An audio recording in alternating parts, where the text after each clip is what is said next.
Wanita ini bertemu seorang gadis di lift. Sebuah gambaran segera muncul di benaknya. Dia melihat gadis itu ditekan di lantai dan terjadi kekerasan padanya. Dan pria yang melakukan kekerasan ini ada bekas luka di dagu. Dia bergegas untuk mengingatkan gadis itu.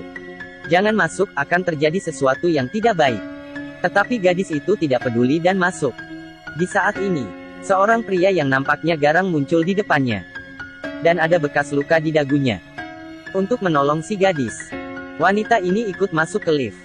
Menahan rasa takut dan memberitahu pria itu bahwa saya tahu apa yang akan Anda lakukan. Sebaiknya jangan asal bertindak. Jika tidak akan lapor polisi, pria itu menunjukkan wajah garangnya. Langsung mencekik lehernya. Di saat ini dia melihat nasib pria ini. Dia akan dipukul mati oleh seseorang. Kemudian dibawa pergi dengan koper. Sebelum dia berbicara, lift pun terbuka dan dia dilempar keluar. Di saat ini suaminya muncul dan memeluknya. Jenny sangat panik dan terus berkata pada suaminya.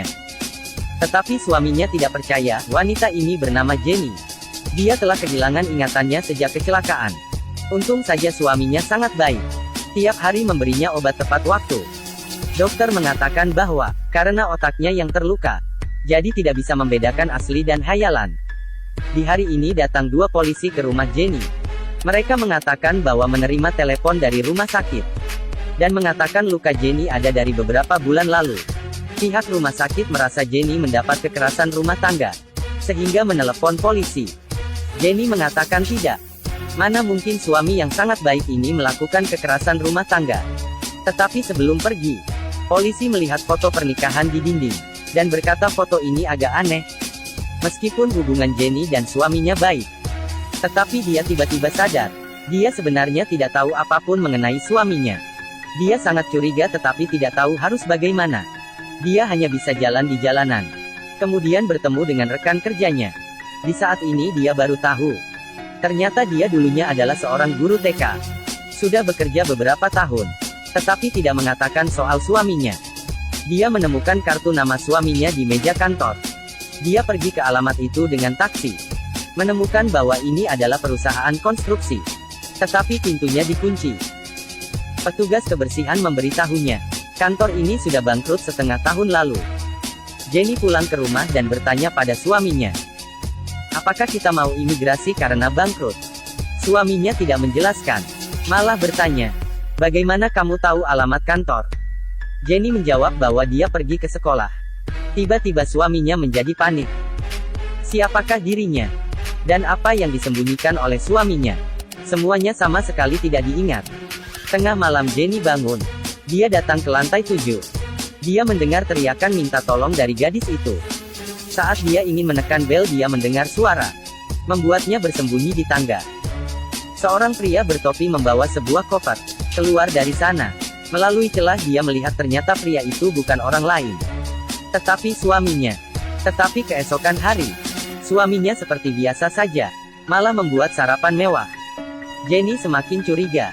Hari ini dia menerima paket kiriman dari rekannya, yang berupa barang pribadinya di kantor. Di sebuah buku dia melihat fotonya sendiri. Tetapi pria yang di sampingnya, bukan suaminya. Akhirnya dia bertanya pada rekannya. Rekannya pun jujur padanya. Sebenarnya beberapa bulan lalu Jenny sudah ingin cerai. Setelah berpikir Jenny berencana untuk melapor polisi. Dan di sisi lain, di kantor imigrasi, suaminya berencana imigrasi dengan Jenny. Tetapi dia sudah memasang pelacak di ponsel istrinya. Dia tahu lokasi keberadaan Jenny. Setelah melihat Jenny di kantor polisi dia segera datang. Jenny sudah ragu padanya. Bertanya padanya di depan polisi. Apa tujuanmu? Suaminya pun susah menjelaskan. Untuk menyelidiki kebenaran, polisi hanya bisa melihat lokasi kejadian. Ketika membuka kamar lantai 7, Jenny terkejut.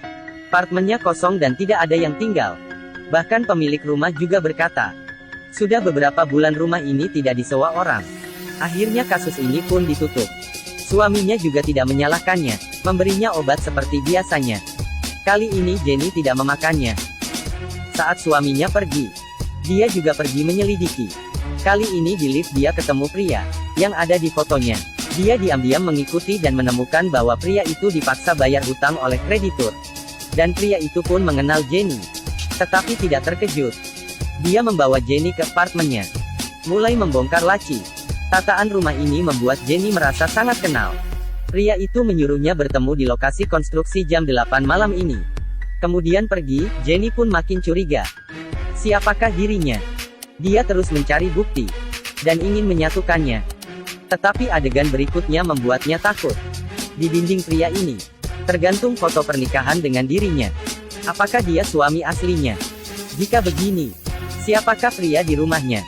Pada malam hari sesuai janji dia datang ke lokasi konstruksi. Tetapi dia terlambat. Hanya melihat suaminya menyeret sebuah mayat dan melemparkannya. Dia ditemukan dalam keadaan panik. Dia mengeluarkan pisau menghadap suaminya. Jenny sudah kehilangan kendali. Dia mundur sampai ke tepi. Kelihatannya sudah hampir jatuh. Untung saja polisi tiba dan menyelamatkannya. Tetapi yang anehnya adalah, mayat yang barusan dilempar malah menghilang begitu saja. Apakah semua ini benar-benar hanya ilusinya? Jenny sangat stres. Dan polisi sepertinya merasakan sesuatu. Menggali dinding dengan palu. Yang mengejutkan adalah keluar sebuah tangan. Ternyata benar ada sebuah mayat. Tetapi sudah mati lama. Dan Jenny bukan dapat meramalkan masa depan, tetapi melihat ke masa lalu. Di kantor polisi suami palsu ini mengatakan, dia yang membunuh pria itu. Dialah suami Jenny yang asli.